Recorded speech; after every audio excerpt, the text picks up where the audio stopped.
The crisis in Donald Trump's campaign was triggered by an exclusive from one newspaper reporter. And joining us now from Washington is David Farenholt, a reporter for the Washington Post. David, you can't reveal the unnamed source who led you to this footage of Donald Trump and Billy Bush a decade ago, of course.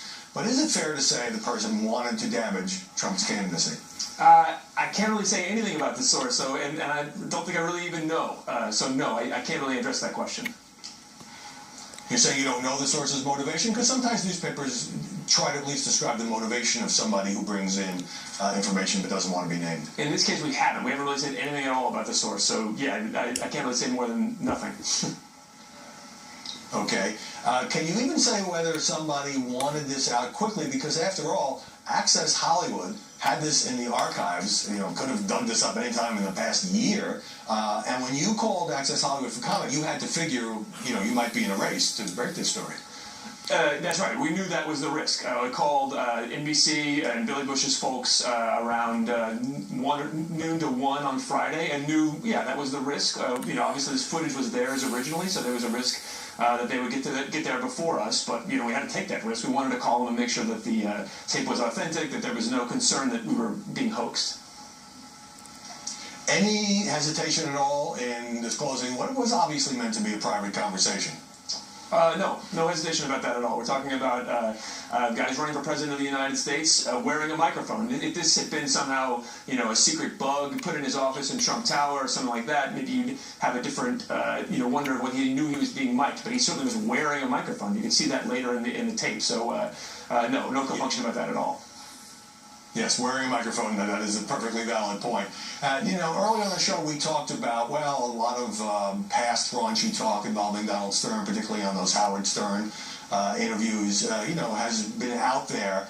Did you anticipate when you saw this that this would create the crisis and the explosion that it has for Donald Trump? And it seemed to you to be sufficiently different from what we have already known about the Trump persona.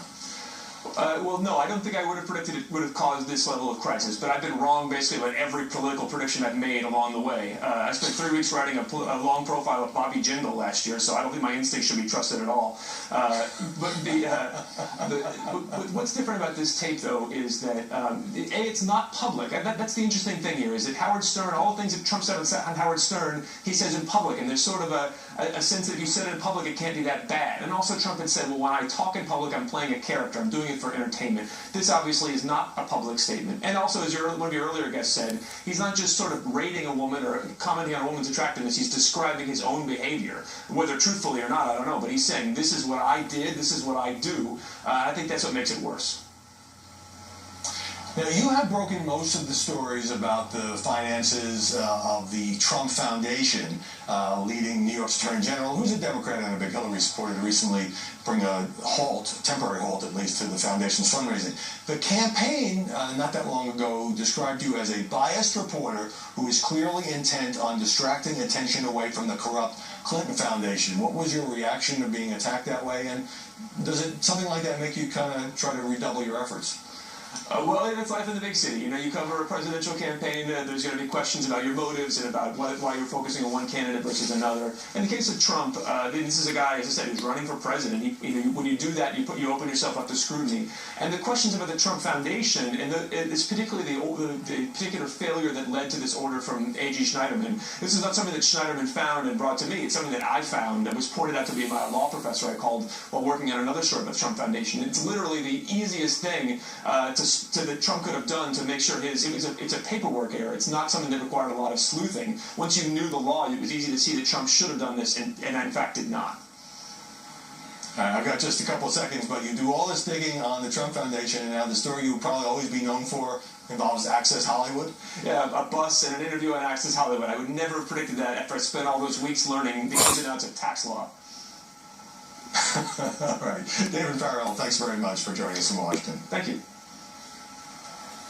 And let's bring back Tucker Carlson and Heidi Presbella. Heidi, does the way in which the tape became public, does it matter? Does it affect the impact here? Okay. Let's say the To source this hated point, I think there clearly was some media strategizing around when this was released, because it wasn't until the decision was apparently made at NBC, or that it became clear that it wouldn't be released until Monday after the debate, that someone took it upon themselves to decide that that wasn't good enough and that it should be released on Friday before the debate, to kind of set up this big forum. Yeah, I couldn't get Farrell to shed any light on